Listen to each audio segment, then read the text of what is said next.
Welcome to today session.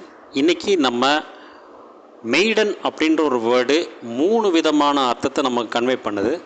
அது என்னன்னு பார்க்கலாம். ஃபஸ்ட்டு பார்த்திங்கன்னா, இந்த மெய்டன் அப்படின்ற வேர்டு உணர்த்தக்கூடிய first meaning a young girl or woman who is not married.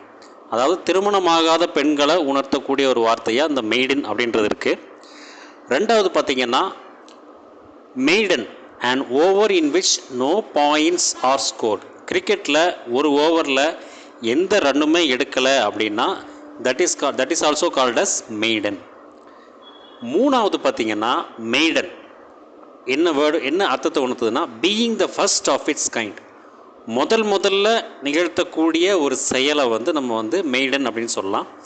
A maiden flight or voyage, அதாவது ஒரு முதல்ல நம்ம போகக்கூடிய ஒரு விமான பயணமோ அல்லது கடல் பயணமோ உணர்த்தக்கூடிய ஒரு சொல்லாக கூட இருக்குது. எ மெய்டன் ஃப்ளைட் ஆர் வாயேஜ், முதலில் நிகழ்த்தக்கூடிய ஒரு விமான பயணம் அல்லது கடற்பயணம் அப்படின்னு சொல்லலாம்.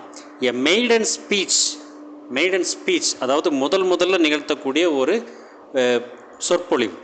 அதாவது a first speech made by an MP in the parliament of some countries. அதாவது ஃபஸ்ட்டு பதவி ஏற்றதுக்கப்புறம் ஒரு பார்லிமெண்ட்டில் ஒருத்தர் பேசுகிறாங்கன்னா that is also called as a maiden speech. So இந்த மாதிரி மெய்டன் அப்படின்ற வேர்டு பார்த்திங்கன்னா 3 விதமான அர்த்தங்களை நமக்கு உணர்த்துது. மெய்டன் ஃபஸ்ட்டு நம்ம பார்த்ததுன்னா maiden a young girl or woman who is not married. ரெண்டாவது பார்த்திங்கன்னா maiden an over in which no points are scored.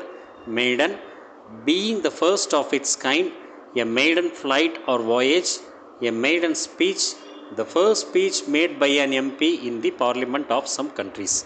So இது ஒரு pictorial representation of this maiden word. So இது உங்களுக்கு ரொம்ப யூஸ்ஃபுல்லாக இருக்கும்னு நினைக்கிறேன். ஸோ உங்கள் மைண்டில் கண்டிப்பாக நல்லபடியாக ரெஜிஸ்டர் ஆகிருக்கும்னு நினைக்கிறேன். ஸோ இந்த வீடியோவை இங்கிலீஷ் ஆஸ்பிரண்ட்ஸ், அதாவது நம்ம கம்யூனிகேஷனை டெவலப் பண்ணணும்னு நினைக்கிறவங்களுக்கு ஃபார்வர்ட் பண்ணி விடுங்க. இந்த சேனலை சப்ஸ்கிரைப் பண்ணுங்கள், சப்போர்ட் பண்ணுங்கள். தேங்க்யூ.